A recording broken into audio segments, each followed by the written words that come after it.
آپ نے سنا کہ شیطان مخلوق خدا کو جن ہتھیاروں سے اپنا شکار بناتا ہے ان میں سے ایک نامحرم عورتوں کے ساتھ تنہائی اختیار کرنا بھی ہے۔ اگر کہیں مرد و عورت اکیلے ہوں تو شیطان انہیں گناہ کی طرف راغب کرتا ہے۔ واقعی غیر محرم کے ساتھ خلوت یعنی تنہائی اختیار کرنا یہ گناہوں کے دروازے کھول دیتا ہے، بدکاری کی طرف بندہ راغب ہو جاتا ہے۔ جیسا کہ خاتم المرسلین رحمت للعالمین صلی اللہ علیہ وآلہ وسلم کا فرمان عبرت نشان ہے، لا یخلون رجل من امرأة الا کان ثالثہما الشیطان، یعنی جب بھی کوئی شخص کسی اجنبی عورت کے ساتھ تنہائی اختیار کرتا ہے ان کے ساتھ تیسرا شیطان ضرور ہوتا ہے۔ مشہور مفسر قرآن مفتی احمد یار خان اس حدیث پاک کے تحت فرماتے ہیں، یعنی جب کوئی شخص اجنبی عورت کے ساتھ تنہائی میں ہوتا ہے،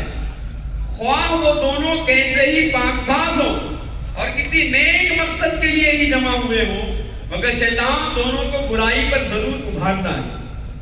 اور دونوں کے دلوں میں ضرور ہیجان جوش پیدا کرتا ہے، خطرہ ہے کہ گناہ میں مبتلا کر دے۔ اس لیے ایسی خلوت یعنی تنہائی میں جمع ہونے سے بہت ہی احتیاط چاہیے، گناہ کے اسباب سے بھی بچنا لازم ہے۔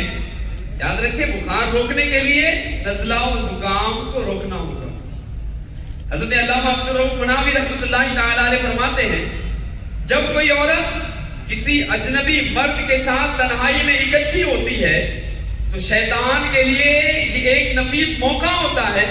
وہ ان دونوں کے دلوں میں گندے وسوسے ڈالتا ہے،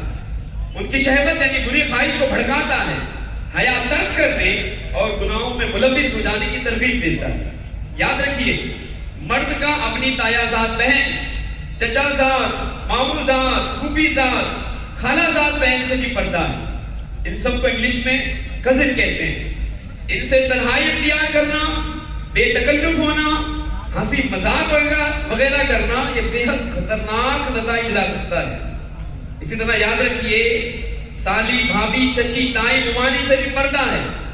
ان سے بھی تنہائی اختیار کرنے، بے تکلف ہونے کی اجازت نہیں۔ جو لوگ ایسا کرتے ہیں ان سب کو اللہ پاک کے عذاب سے لرز جانا چاہیے، کہیں ایسا نہ ہو کہ اللہ پاک کی ناراضی کے سبب دنیا اور آخرت تباہ و برباد ہو جائے۔ نیز یہ بھی یاد رکھیے کہ کسی کو باپ، بھائی یا منہ بولا بیٹا بنا لینے سے وہ حقیقی باپ، بھائی اور بیٹا نہیں بن جاتا، ان سے تو نکاح بھی درست ہے۔ ہمارے معاشرے میں منہ بولے رشتوں کا رواج عام ہے، کوئی مرد کسی کو ماں بنائے ہوئے ہے، کوئی لڑکی کسی کو بھائی بنا بیٹھی ہے، تو کسی خاتون نے کسی کو بیٹا بنا لیا ہے،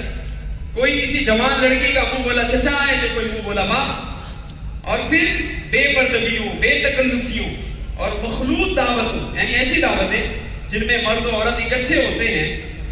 ان میں گناہوں پاپ کا وہ سلسلہ امڈ آتا ہے کہ ادمان والحفیظ۔ صنف مخالف کے ساتھ منہ بولے رشتے قائم کرنے والوں اور والیوں کو اللہ پاک سے ڈرتے رہنا چاہیے، کیونکہ شیطان پہلے سے بول کر وار نہیں کرتا۔ حدیث پاک میں آتا ہے، صحیح مسلم شریف کی حدیث پاک حدیث نمبر 1465، دنیا اور عورتوں سے بچو کیونکہ بنی اسرائیل میں سب سے پہلا فتنہ عورتوں کی وجہ سے اٹھا۔ اے میرے پیارے اسلامی بھائیو، واقعی شیطان کے جال اور شہوت کے وبال سے بچنے کے لیے اجنبی مرد و عورت کا ایک دوسرے سے پردہ کرنا، خلوت یعنی تنہائی میں ہرگز جمع نہ ہونا اور بد نگاہی سے بچنا یعنی اپنی نگاہ کی حفاظت کرنا یہ انتہائی ضروری ہے، کیونکہ شہوت پہلے مرد و عورت کے دل میں ایک دوسرے کی قربت کا شوق پیدا کرتی ہے۔ قرب حاصل ہونے کے بعد بات چیت کے سلسلے چل نکلتے ہیں، پھر یہی بات چیت آپس میں کنورسیشن یہ آگے چل کر آپس کی ہنسی مذاق اور بے تکلفی کا روپ دھار لیتی ہے۔ اگر پہلے عشق مجازی کا بھوت سر پہ سوار نہ بھی ہوا یا دونوں میں سے کسی ایک ہی کے دل میں عشق پیدا ہوا ہو، جھجک کی وجہ سے اس کا اظہار نہ کیا گیا ہو، تو اس بے تکلفی کے بعد تو عموماً عشق ہو ہی جاتا ہے اور اس کا اظہار بھی بآسانی کر دیا جاتا ہے، اور پھر یہ یک طرفہ عشق دو طرفہ ہو کر کیسی کیسی آفتوں اور گناہوں میں مبتلا کرتا ہے، اس کا ہر عقل مند اندازہ کر سکتا ہے۔ حضرت عبداللہ بن مسعود رضی اللہ تعالیٰ عنہ سے مروی کہ تاجدار رسالت، شہنشاہ نبوت، صلی اللہ تعالی علیہ وآلہ وسلم کا فرمان عبرت نشان ہے، العینان تزنیان، آنکھیں بھی بدکاری کرتی ہیں. اور حضرت ابو ہریرہ